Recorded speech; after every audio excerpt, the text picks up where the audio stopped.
A lot of times in the world of sports or just in life in general, we blast out folks' failures and whisper their success. And so, in this just this little episode, I want to post about HBCU Game Day and the huge donation that they gave to Bethune-Cookman University and what it means and why it's so important and why I just want to give us Gaither and the rest of those folks over there at HBCU Game Day some props about donating a bunch of helmets to Bethune-Cookman football. Let's talk about it after the bumper. Stay tuned.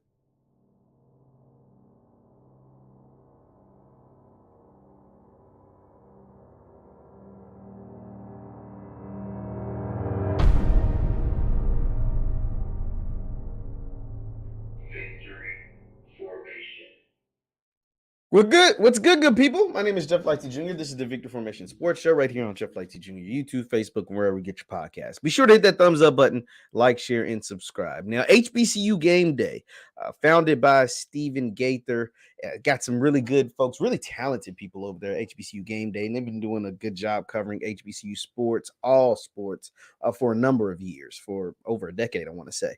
But they did something that I think tops a lot of the great things that they've already done. And they made a donation to the Bethune-Cookman football team where they essentially bought 14 helmets for Bethune-Cookman. Now, we've highlighted the struggles of Bethune-Cookman football on this platform, and a number of platforms have highlighted the struggles of the football program, and not just the football program, but actually the university there in Daytona Beach. And a lot of people have, including myself, have amplified and talked about like, yo, how in the hell is this happening? How is that happening? Why is this a problem? Why is that a problem? And not a lot of people have, well, let me take that back.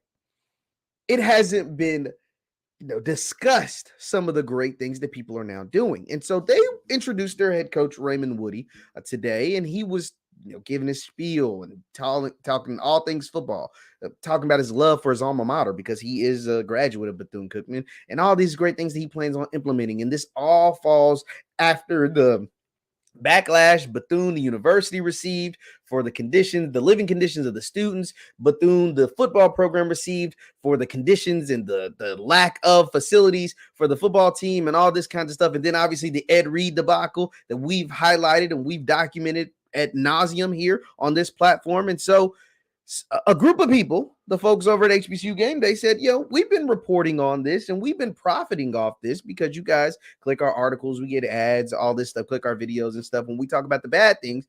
But we also want to do our part in helping. And I can't do anything but respect it. So at the press conference, a member, a person on the HBCU Game Day staff, I cannot remember his name at the time, but he went up there and he said, we wanted to make a kind gesture and we wanted to buy 10 helmets for the Bethune-Cookman football team. They end up getting a deal. If you buy 12 helmets, you get 2 free. So they end up buying 12 helmets, getting 2 free, and therefore donating a grand total of 14 helmets. I want to go ahead and show you this check that they wrote. And they said the helmets are already on the way. The check was essentially for just pictures, but this was the check. This is new head coach Raymond Woody. This is interim president Dr. Drake, athletic director Reggie Theus, and then the young man representing HBCU Game Day. And as you see, that check is a big $5,741.91, all courtesy of HBCU Game Day. And the reason why I wanted to talk about this, because like I said at the beginning, a lot of times we blast someone's failures, talk about the problems, because Bethune-Cookman had real problems and they still have real problems. It's not like, and we spoke about that. And so therefore, and rightfully so, we were at liberty to speak about the issues when players have to wash their own clothes, when players don't have adequate showers, and when players are sharing helmets. That's nasty. That's not right. The fact that they were sharing helmets. And we talked about that here on this platform, and folks chimed in. I chimed in. I said it's wrong. And so therefore, when someone like the good people, or a group of people like the good people over at HBCU Game Day says, hey, we understand that you all have a helmet problem. And we've profited off you all, or talking about you all having a helmet problem.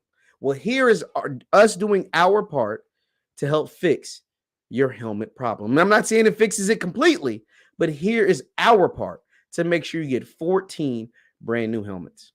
And you got to respect that. Kudos to the good folks, Stephen Gaither, Tolly Carr, and the rest of those good folks over at HBCU Gameday. Because, like I said, they didn't have to do this. I mean, I hate to say it, but I'm not giving Bethune-Cookman 14 new helmets. I mean, they don't a number of media entities that have talked about what's taking place at Bethune-Cookman isn't going to donate to them 14 $500 helmets. I mean, just most folks just ain't going to do it. And so for them to say, yeah, we talked about the issues, but here's us doing our part to help fix the issues, can't do nothing but respect it. And so shout out to them, man. This is just, I wanted to give a special shout out to them because that is courageous. That is heroic. That's what it's all about, man. That is what it's all about. I think Gaither actually put out a tweet to talk about the special donation. Actually, yeah, here it is. Let me go ahead and show you the tweet that he put out. Because he is essentially the face of his organization, HBCU Gameday. Here's the tweet from Stephen J. Gaither. It says, "What a blessing it is to be able to give back to one of our HBCUs. People that really know only a few years ago, this would not have been impossible, but to whom much is given, much is required. Hats off to Tolly Carr and I'm assuming this is DJ Ace. Oh, Roosevelt Wilson for pulling this off. That's awesome, man. I mean, that's awesome. Like I said, if we're gonna talk about scream their failures, we also got to scream their successes. And this is a success. This is a step in the right direction. This is a good thing for Bethune-Cookman. Just like I thought the Ed Reed would have been a good thing, this is also a good thing. And congratulations to Coach Raymond Woody, who I think can have some success there at Bethune-Cookman. I think his connections, his relationships, and the people that he knows, specifically right there in the state of Florida, can help him a ton with leading his alma mater back to prominence. So, congratulations to him. Shout out to HBCU Gameday for making this possible. And this is awesome. Leave your thoughts in the comments down below. Leave your thoughts in the comments down below. Once again, my name is Jeff Lightsy Jr. This is the Victory Formation Sports Show right here on Jeff Lightsy Jr. YouTube, Facebook, and wherever you get your podcasts. Be sure to hit that thumbs up button. Also, you can follow me on Instagram and Twitter at JLightsy7. That is on Instagram and Twitter at JLightsy7. Thank you guys for tuning in, and I will see you next time. Peace.